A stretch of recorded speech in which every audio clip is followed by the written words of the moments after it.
Hey guys, it's Ryan back here again, and today I'm reviewing another Gears of War 2 figure, and this is the Series 6 Skorge figure, which was just recently released. He's currently not out in stores. The only store you can really mainly buy him at is Toys R Us, seeing that Target and Walmart does not carry NECA figures, but they should be out there in a couple weeks. The retail price, I believe, is $14.99, but I'm not sure on that, but I paid $12.99 for him. He's currently out on online stores or maybe comic book stores that they carry it, but you know, the only place you can really get it right now is online and comic book stores, like I said, but it should be out in Toys R Us in the next few weeks. But anyways, let's go over the packaging first here. So as you can see, it's still in the regular packaging that they've been using for all the Gears of War series figures. Down here we got a picture of Skorge. It shows Skorge, says player select. Then up here on the top it's got the Gears of War 2 logo. Then on the back of the packaging here it shows a really big picture of the actual figure. Then also two individual pictures of the figure itself. Down here we got a bunch of assorted different figures, some of them from the series and some of them from previous series. Then up here it says, Skorge, a spiritual advisor to the Locust Queen Mara, commands the monk-like Cantus cast. Like the Cantus, Skorge uses a Gorgon pistol, poison ink grenades, and a concussive scream to great effect in battle. But unlike them, Skorge also wields a powerful double-ended chainsaw staff, capable of cutting tanks and armored gear soldiers in half. So that's what it says in the back of the packaging there. So let's go over the actual figure here first.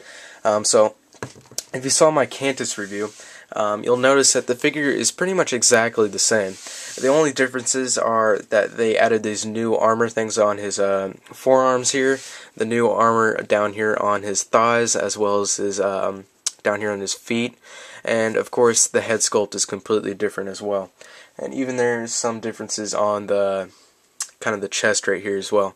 But anyways, the accessory that he includes is the double-ended chainsaw staff, like it said on the back of the packaging. So this thing is really cool. It's almost as tall as the figure, maybe a little bit more taller, but I'm not sure on that. But they put a lot of details into it. As you can see here, it's got the little teeth for the chainsaw part. It's got those, and it's got all this thing is double strapped. What do you call it? You got straps going all the way around it to give it a kind of a weathered type feel to it. But the cool thing is that you can actually take this thing and break it into two different parts, because if you played the Gears of War campaign, you'll know that during the battle with Skorge, Marcus Phoenix, he cuts his staff thingy in half. So what it has is this little connector thing right here. It also includes an extra one of them too, in case you break it. But anyways, you can split it into two different parts if you want to. They even detailed the part where it breaks off, so it's kind of like pointy right there, if you can see that. So I thought that was pretty cool how they did that, and it gave it some more detail to it and story as well. So a really cool chainsaw staff, and it's pretty big accessory. So let's put this back here on his hand. This slides right in, then you slide the other connector, and then it should stay on there pretty well. So got that, and then you just pop it right in. So, and that's his double-ended chainsaw staff, which is just an awesome accessory. And then for the figure itself, there's a ton of details. Starting off with his head sculpt here, it's completely new. It's got all these kind of type dreadlock things. I'm not sure exactly what they are, but it's part of his helmet here. He's got his tongue sticking out, which looks really cool. He's got his red eyes and then his teeth and everything. On the back of the figure, it even has the dreadlocks going on the back part. He also has these kind of like drapes there hanging down, kind of like a fabric-ish type, but they're made of rubber. That's how NECA uses it. They don't use fabric, they just make it out of rubber. So it's on the back there, and also down here on his backside. And then, what else? Like I mentioned, the figure is exactly the same as the Cantus figure, except they what did they do? They had this new armor stuff onto him, so on his thighs, on his feet down here, on his forearms, on his hand, all those are completely new. So they got all these spikes on them, and they made them out of rubber so they won't break off or anything like that. So I thought that was a cool little way how they make these things so it doesn't really break. But these things, they got a lot of weathering to them. The paint's all, kind of like scratched off looking, so it gives a battle damage type feel to it.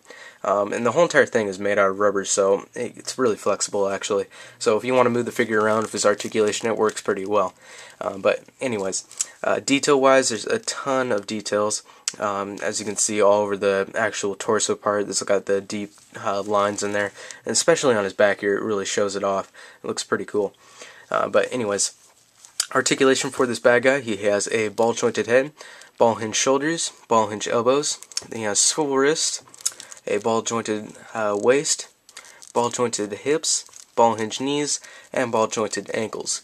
So fairly articulated, and for the most part he is pretty much a new figure, seeing that the Cantus was just introduced in Series 6 as well. But you get a cool, new, awesome double-ended chainsaw staff. You get a brand new head sculpt. You also get some brand new armor, and the figure just looks fantastic. I'm really happy that they decided to make this figure, seeing that the Gears of War 2 line is almost over, and they're going to start making Gears of War 3 figures pretty soon here. But it's a really cool figure, and he's been long awaited. So if you end up seeing him in Toys R Us in the next few weeks, I would highly recommend you pick him up, because he is just an awesome figure. Ton of details, really cool accessories, and a lot of good articulation as well. So anyways, that's pretty much it. Hope you guys enjoyed this review, and I'll see you guys in the next video.